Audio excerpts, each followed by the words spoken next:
Hello and welcome to a brand new episode of Beat the Experts, brought to you by Falcone Moon Ford.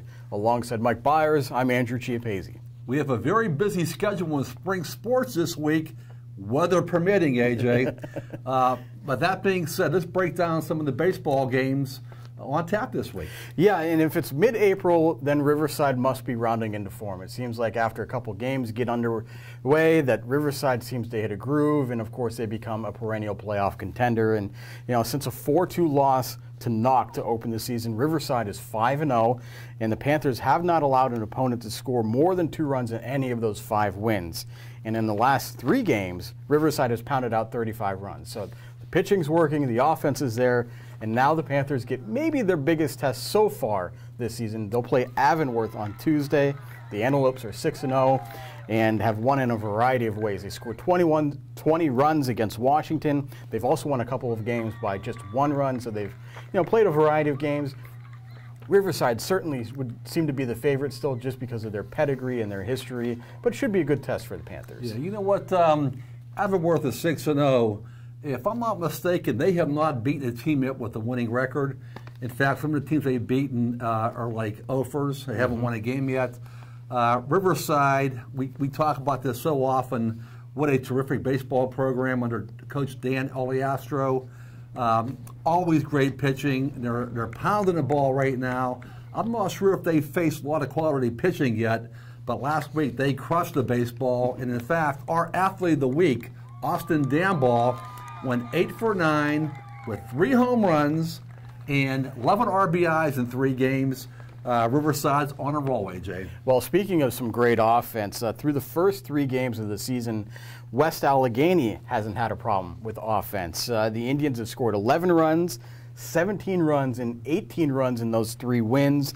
And they needed all 18 in their last win, an 18-15 scorcher against Montour. We'll see if the offense continues this week. They have a busy schedule, again, weather permitting. They play Chartiers Valley, Carrick, and Brashear, and then they travel to Moon on Saturday. And that's the one that really interests me because Moon's offense has come alive, too. The Tigers are 4-0 in section play, 4-1 overall, and they scored 49 runs in their 4 wins last week. So, maybe the offense will be there on Saturday when these 2 teams meet. Of course, with that being said, maybe it'll be a 1-0 pitcher's duel as well. Yeah, AJ, with the exception of the Montour game, which West Allegheny won 18-15, both Moon and West Day have played, I believe, Carrick and Brashear.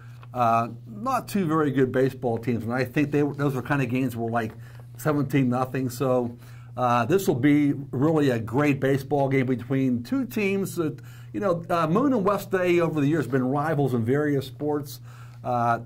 These 2 teams are going to be playoff teams. One of these 2 teams, I believe, will be the section champ. So this game will go a long way in determining who finishes first in the section. This weekend could actually end up being pretty busy. We have the Round Ball Classic. We have a couple of baseball games and softball games. We also have the annual Beaver County Track Championships. And, this is always a big event. And sometimes a lot of the focus goes on the teams and who wins those. Central Valley Girls, the Beaver Boys are the 2 defending champions. But for us here at the Times, we look at a lot of the individuals because it's our first chance to really see these individuals going up against some quality competition. There's a chance that some Beaver County records may fall, maybe even a couple of WPIAL records. So it's a great chance to maybe get a look at some local athletes who could be in the mix for some WPIAL medals. Yeah. AJ, many, many moons ago, this event was actually hosted by the Beaver County Times. It was the Beaver County Championships hosted by our newspaper. Over the years, it's one of my favorite events in the springtime because there are so many good athletes at one place at the same time, boys and girls. And this meets Saturday at Riverside. There will be 6 returning champions on the girls' side. One of them is Innocence Ross, a sprinter from Central Valley. She's a returning champion in the 100 and 200 meters. On the boys' side, there are 3 returning champions. One of them is Calvin Wetzel, Riverside, a hurdler running on his home track, and also Hopewell's Noah Drudy, a great thrower.